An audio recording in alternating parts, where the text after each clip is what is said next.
Greetings, family. Welcome to Help Stop the Genocide in American Ghettos podcast. I'm your host, Emmanuel Barbee. If you are new to this channel or podcast, then please subscribe and share our content with your friends. This will help grow our audience. I provide a written transcript in the group with the same name on Facebook for those of you who don't speak English. I also cite all of my sources under Show and Prove section. You can find all of my work under the About section on my YouTube channel and then scroll down to Medium. I use this platform to interact with everyone on my friends list and everyone in my social groups by giving Black business owners free airtime to promote their products and services. I give people in the faith community an opportunity to share the gospel of Jesus Christ and ordinary law-abiding citizens an opportunity to share their special talents and skills to my listeners from the podcast community. After the show, I offer my guest speakers an incentive by teaching them how to create their own podcast and YouTube channel to help them earn extra revenue during COVID-19. I also assist people on my friends list with creating basic websites, finding college scholarships and grants, housing, and legal services, all for free. Our goal this year is to raise $500,000 for our film projects. Hood Liberator Made in Chicago, the war against Willie Lynch begins. First, I would like to thank those of you who have donated to our film project. I encourage people from my friends list and people in my social groups who want to be a part of our film project to please send me your email address to my Facebook inbox. We will hold a private conference through Google Meetings to discuss the best methods of reaching others via social media, people from their friends list, donors, and local businesses. Chicago, the Grassroots Community Activist Institute of Chicago, mission is to help eradicate urban violence in Chicago through our programs and services. Our objective is to build a bridge between the diaspora and continental Africans through art, culture, and commerce.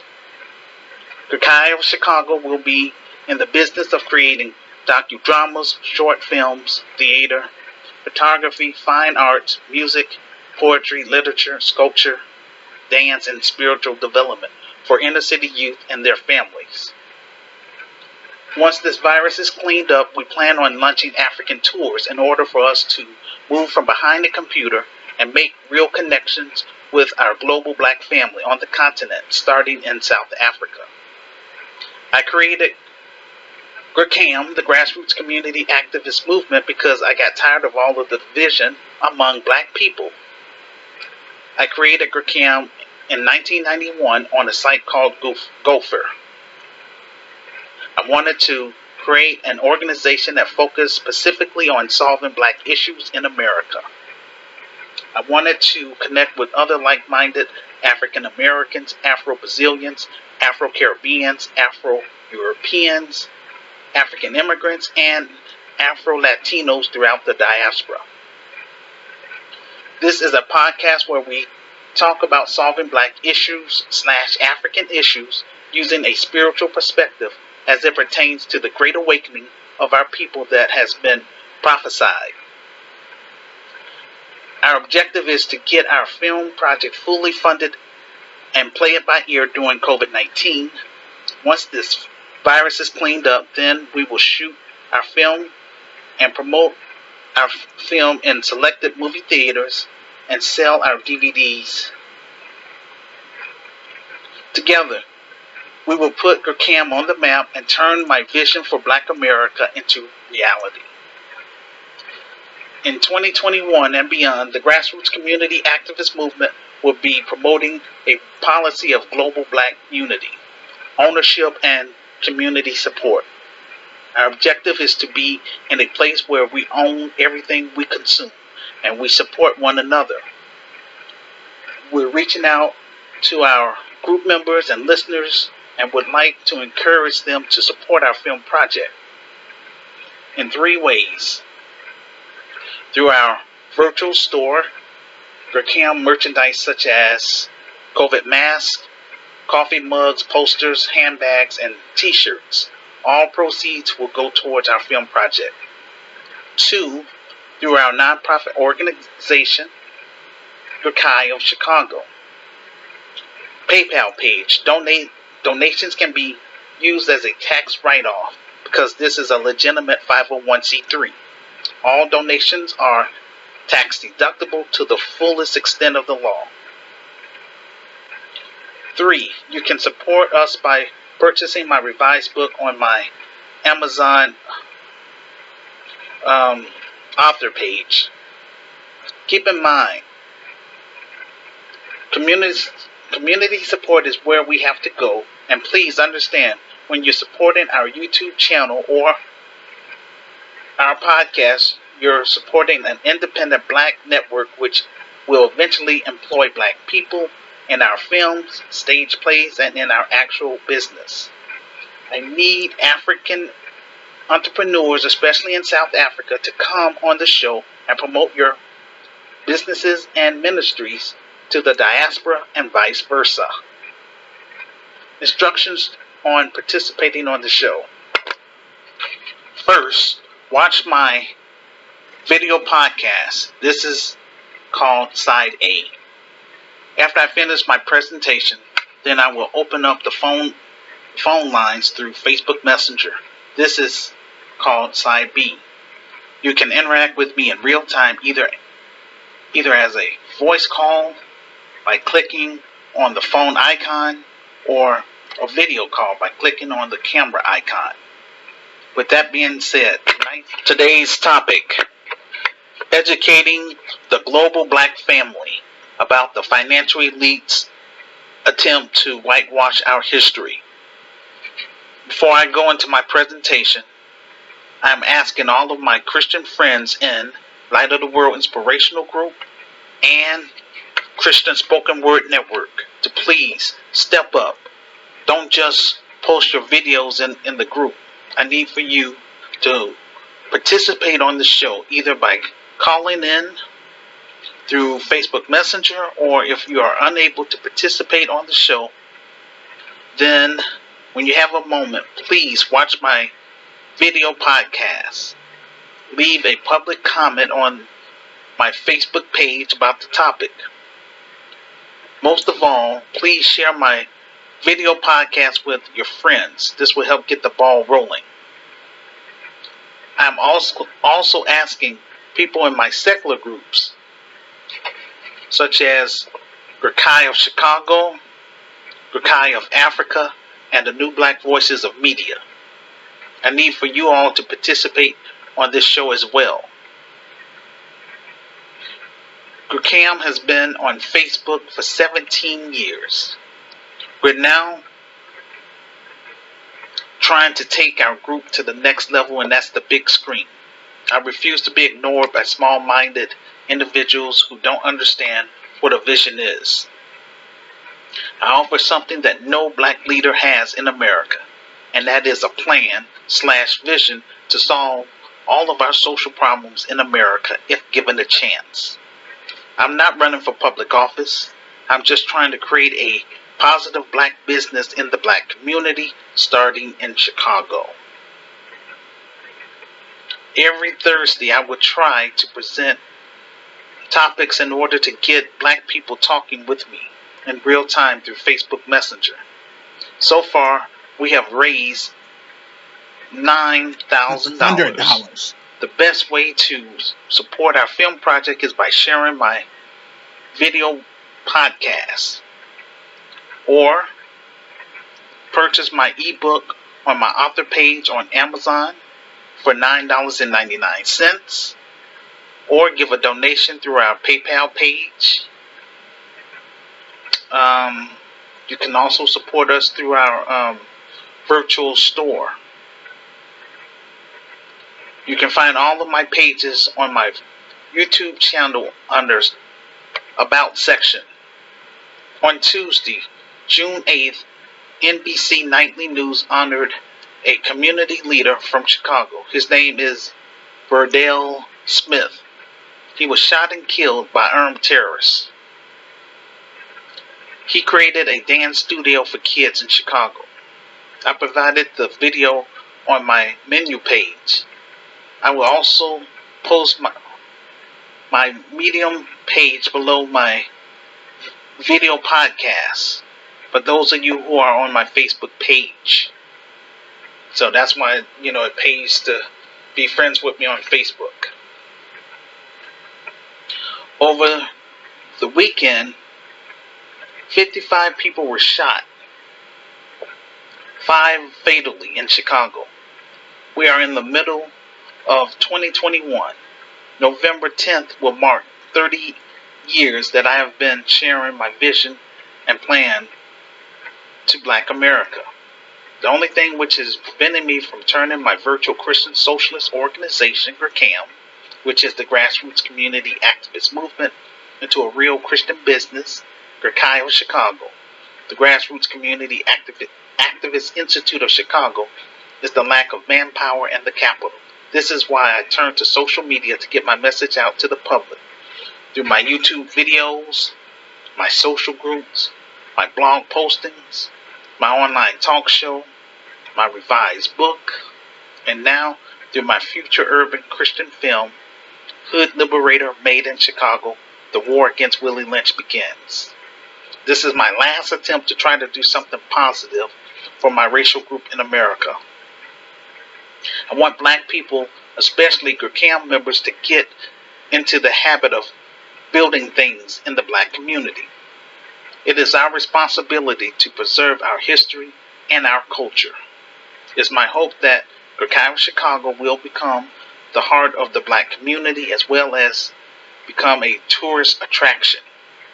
As mentioned in my revised book, we will have a conference room for local residents who become members, a safe place for inner city youth to gather for special events. We will offer a screening room to promote our new films and documentaries. We are now woke than ever before.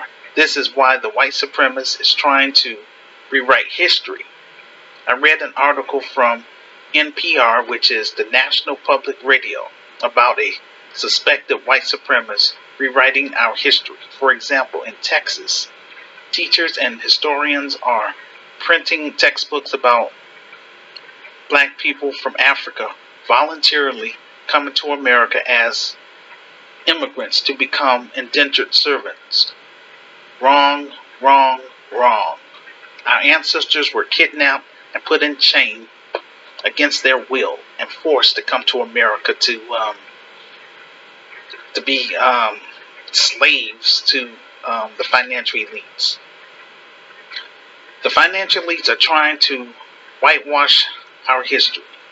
While whitewashing means to deliberately attempt to conceal unpleasant events or incriminating facts, in other words, a cover-up. I watched a video on Fox News about critical race theory. A mixed couple from Chicago public school spoke against critical race theory. Her husband said the following, quote, "My kids have oppressor and have oppressed," unquote. First, Chicago is still racially segregated. The majority of Black people are concentrated on the south side and west side of Chicago. And a lot of those inner cities are, they're being starved, no real investment in there. That's how come I'm trying to bring GRCI on the west side of Chicago and eventually on the south side of Chicago, and to make Chicago a model city for other cities across the United States, and hopefully that can help really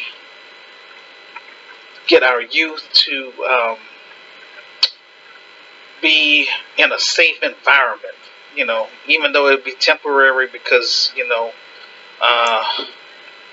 once they leave, they still gotta be in those violent neighborhoods. But my goal for trying to create this organization is to eventually encourage our members, because we want people in the community to become members, at least half of the people in the community, for them to go on African tours with us, so that way we don't just be trapped in living in a bubble.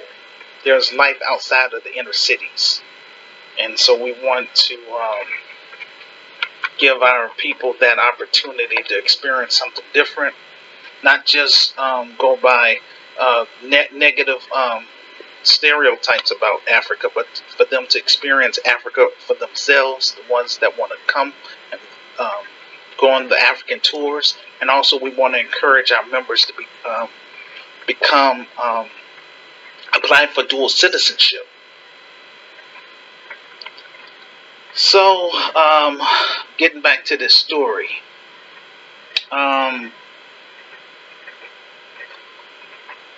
for me, this story wants to give the illusion that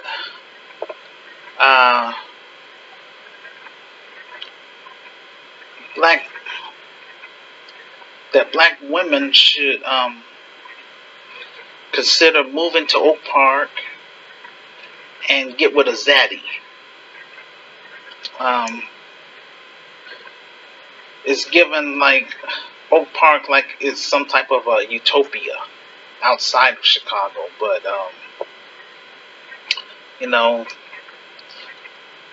that's just an illusion. That's all that is.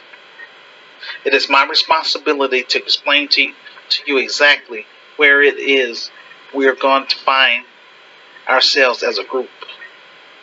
After the end of World War II, America created the Marshall Plan, and within 2 decades, not only did America help get Japan back on its feet, Japan was able to make innovations that America was unable to do.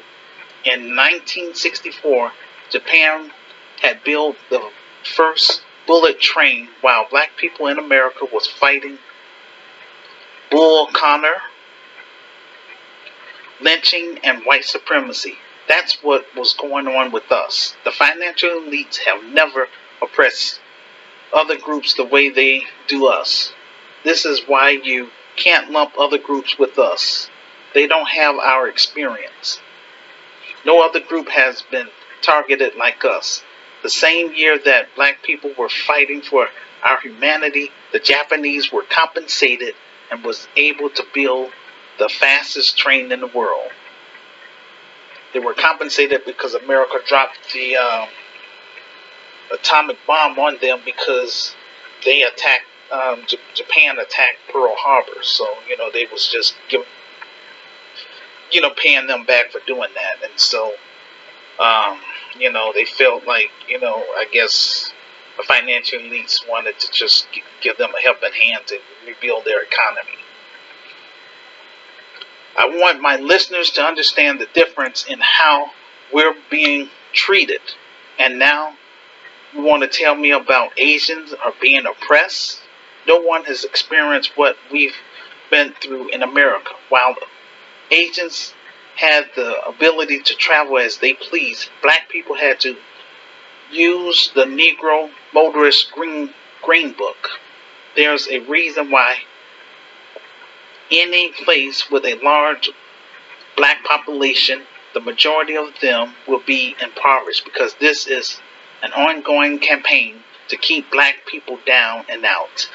Everywhere we are, the financial elites are there to undermine us. For example, the financial elites have targeted Haiti because the Haitian people freed themselves from slavery in 1804, and as a result, the French are still making them pay for it. I listed a great video by Wanzel from African Diaspora News Channel about the Haiti uprising under Show and Prove. In the United States, the financial elites are not rebuilding Watts, Detroit, or Black Chicago. Whenever the government talks about infrastructure, it was used as a tool for urban gentrification. The financial elites used eminent domain to snatch up everything that black people have. Whenever you see expressways that used to be a black community, from California to Carolina, in order to disinherit black people from what we already own. Our wealth has been systematically stolen. Look at Columbia University is doing to Harlem. I came across a video from the New York Post of two white kids actively shooting at police officers with AK shotguns without being murdered. The police do not treat black suspects the way they treat white suspects. The mainstream media does not fault their parents. It's about selective enforcement and unequal treatment for black people. Tamir Rice did not shoot anyone, but he was killed instantly by rogue cops. Why these kids are not being charged with attempted murder? Because that's white supremacy. That's why. We're under white supremacy. Point blank. The last 500 years, the financial elites were the invaders. They were the ones who went around the world where other people was already settled. The financial elites decided to colonize everywhere they went. Caesar Augusta is mentioned in the Gospel of Luke chapter 2 verse 1. He took that upon himself to tax the world. He thought that he would play God by colonizing other people's land and culture. Acts chapter 17 verse 7, it says, saying that there is another king, one Jesus. So, that let him know up front that he wasn't, the only person that was, in charge of things. Jesus Christ, he is King of Kings and Lord of Lords. We stand against this evil system which currently rules the world through Caesar's money.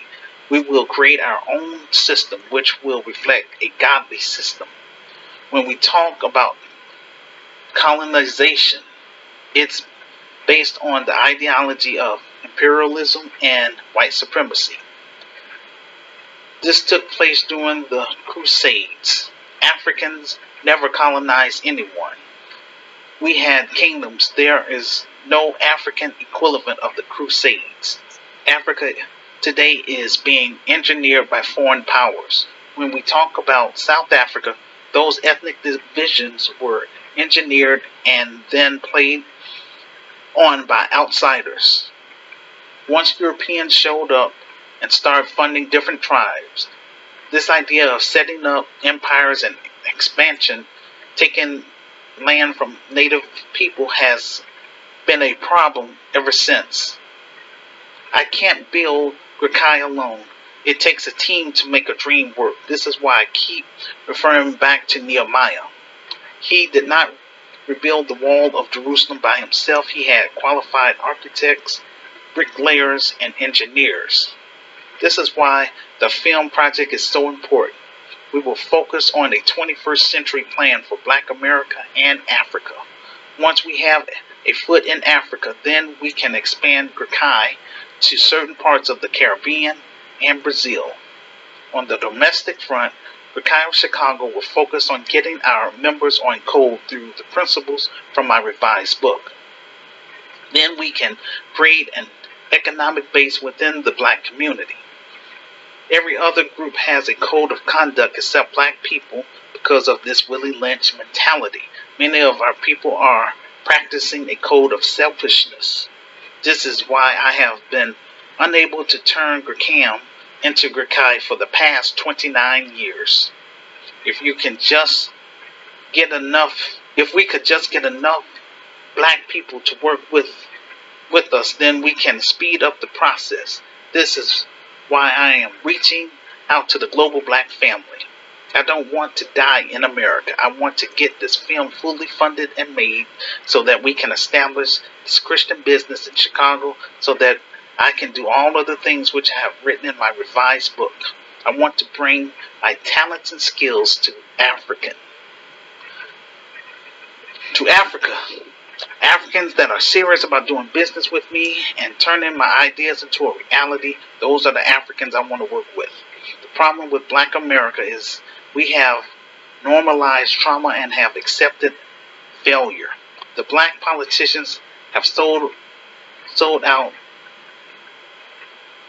They are in the pockets of the financial elites. I only want to build with Black people who are like-minded and have a winning mentality. Genocide of Africa will focus on the international front. First, there has been widespread loss of cultural identity resulting from centuries displaced from the continent.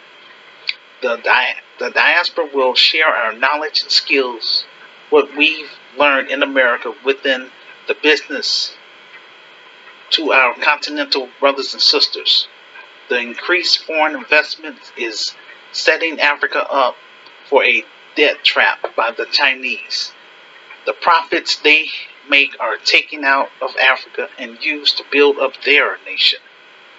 The diaspora is composed of millions scattered around the globe. It is high time for the African diaspora to come together and unleash the power of the diaspora dollar to fund projects on the continent for the prosperity, growth, and unity of Africa. Genocide of Africa aims to unify and mobilize the diaspora to provide education and opportunities on the continent for land and home ownership, investment, and travel. We will be committed to delivering quality customer service and marketing and sales for real estate in Africa, as well as doing trade with our brothers and sisters within our satellite communities in America, the Caribbean, and Brazil. Our objective is to simplify the process of our members becoming dual citizens and owning real estate on the continent. We will contribute to the development of Africa through projects aimed at solving long-standing issues and needs on the continent. Genocide of Africa will provide a platform to unify the diaspora with continental Africans to opportunities on the continent. Topics of discussions would include relocation and citizenship, how to buy land or property, developers who can custom build your home on land that you own, local mortgage lenders, list of financial options, investment strategies, and projects on the continent, networking among other Africans in the diaspora, discounts on travel through our travel agency partners, initiatives to build Africa and provide relief for communities in need in the African slums. In closing, I want to show you all about the outrageous disparity on how Black people are treated, from civil actions, economics, and the criminal justice system. Black America is comfortable being treated as a second and third class citizen. A majority do not want to be free. Before I cut and run to Africa, I want to do my best to try to get my Christian business established in Chicago in order to save our inner city youth. It's a limited time period before white supremacists and their buffer class will attack, just like they did during Black Wall Street. Black Americans have a choice. Either remain in America and be treated like second and third class citizens, or expatriate back to our ancestral homeland, Africa.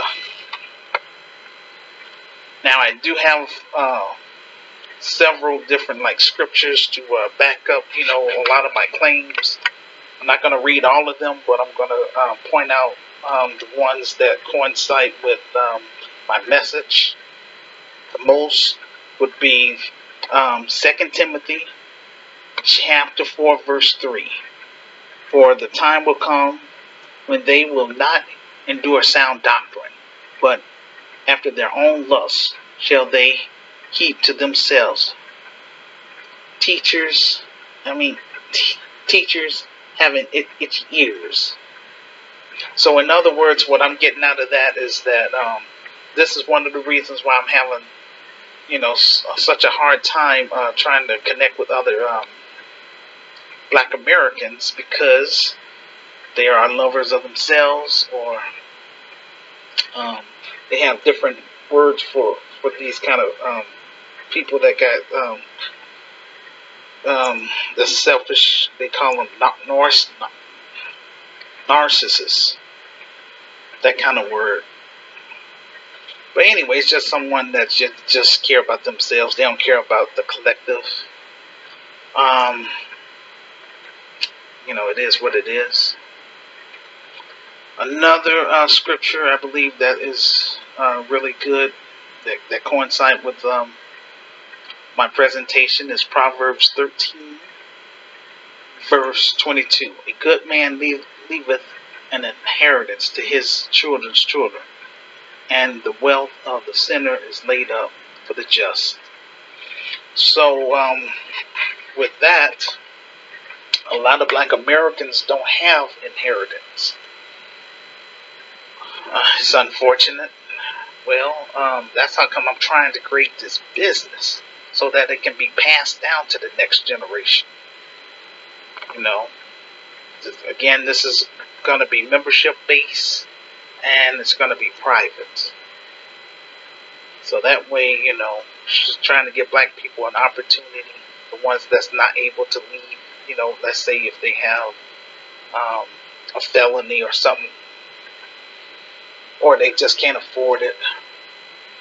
We can't help everybody, and everybody's not going to be able to leave. But at least this is our way, or my way, of trying to give back, trying to do something positive. And I want the global Black family to know that. It's unfortunately in this day and age that there's no Black CDC, Center of Disease Control.